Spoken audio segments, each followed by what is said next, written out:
Today in Minecraft, we're playing Bed Wars to see if we win. Let's go!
Today in Minecraft, we're playing Bed Wars to see if we win.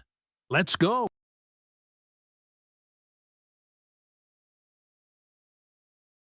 Warning. The following program contains explanations and illustrations in deep detail of murder, etc. The bond of friendship. Billy and I were inseparable. Summer days meant endless adventures, our laughter echoing through the woods behind our houses. We built forts, waged imaginary wars, and shared secrets whispered between sips of lukewarm lemonade. Looking back, those days held a certain kind of magic, the kind only found in the carefree realm of childhood. An ordinary summer afternoon, the kind of day where the sun blazes down from a cloudless sky and the air shimmers with heat. The streets are quiet, save for the occasional hum of a lawnmower or the distant laughter of children playing. The trees stand tall and still, their leaves barely rustling in the gentle breeze. It's a day that feels like it could stretch on forever, a perfect canvas for childhood adventures. One scorching July afternoon, I found myself at Billy's doorstep, eager to begin our daily escapade. The sun was relentless, beating down on the pavement and making the air feel thick and heavy. I could feel the sweat trickling down my back as I knocked on the door, anticipation bubbling inside me. Billy and I had a knack for turning the most mundane days into epic quests, and today was no different. His mum greeted me with a warm smile, ushering me inside the cool, dim hallway. The contrast between the scorching heat outside and the refreshing coolness inside was a welcome relief. The hallway was dimly lit, with just enough light filtering through the curtains to cast soft shadows on the walls. It felt like stepping into another world, a sanctuary from the oppressive heat outside. "He's upstairs," she said, her voice a little higher than usual. There was a hint of something in her tone, something I couldn't quite place, but I was too excited to dwell on it.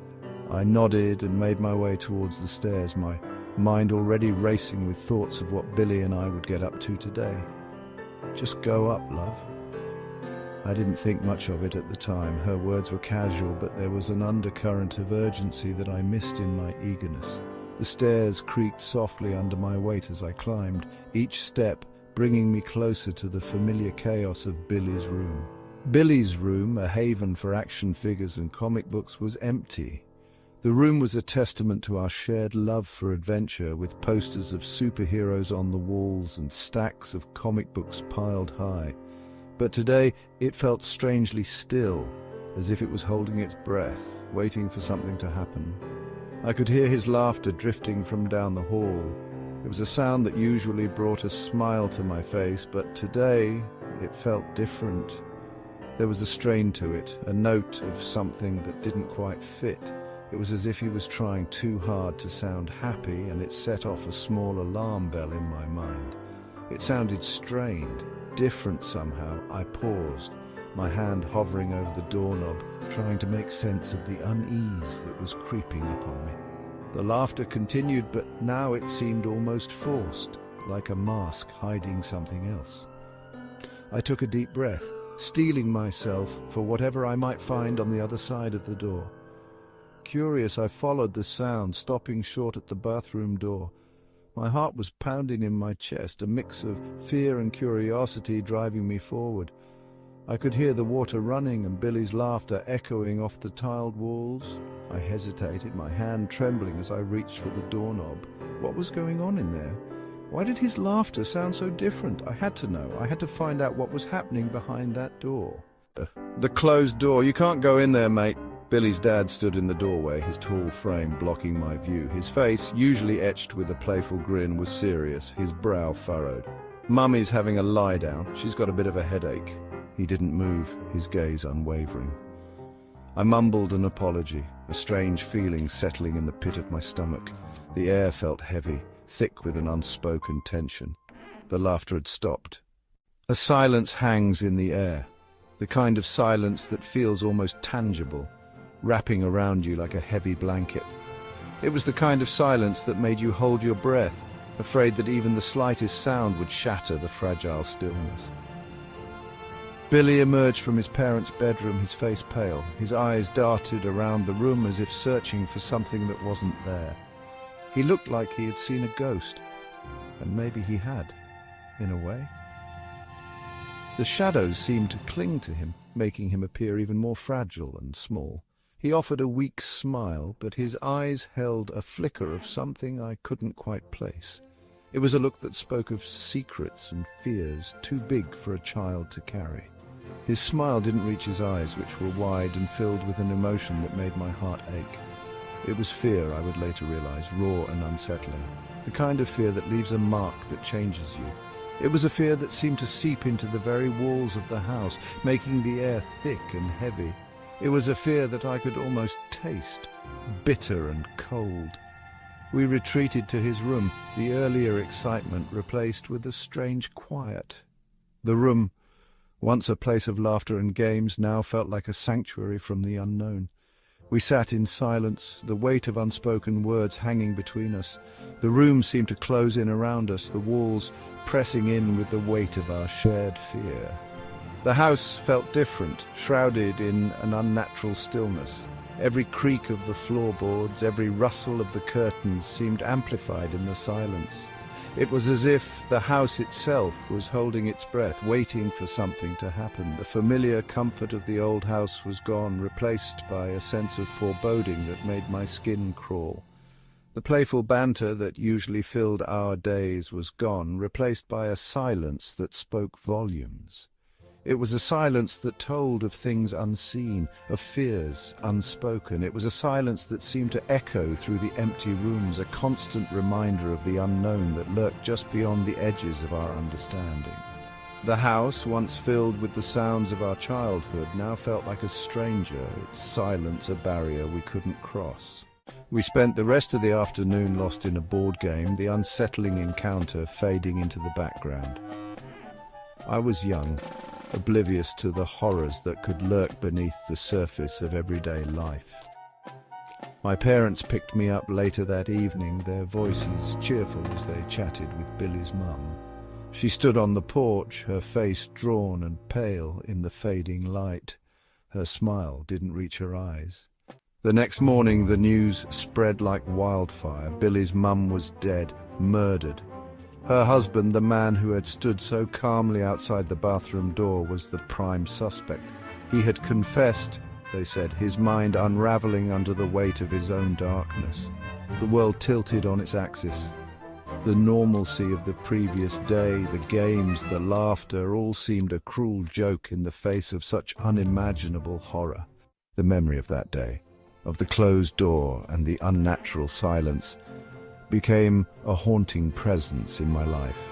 It was as if the house itself had absorbed the tension, the fear, and the unanswered questions, holding them within its walls. Every creak of the floorboards, every whisper of the wind through the cracks seemed to echo with the ghosts of that moment. The door, once just a piece of wood, now stood as a symbol of everything unknown and terrifying. I was plagued by questions, by the chilling what-ifs that clawed at the edges of my mind. Each question was a thread, pulling me deeper into a web of doubt and fear. What if I had acted differently? What if I had been braver, more curious, or more cautious? These thoughts were relentless, gnawing at my peace, turning every quiet moment into a battleground of regret and speculation. What if I had pushed past Billy's dad?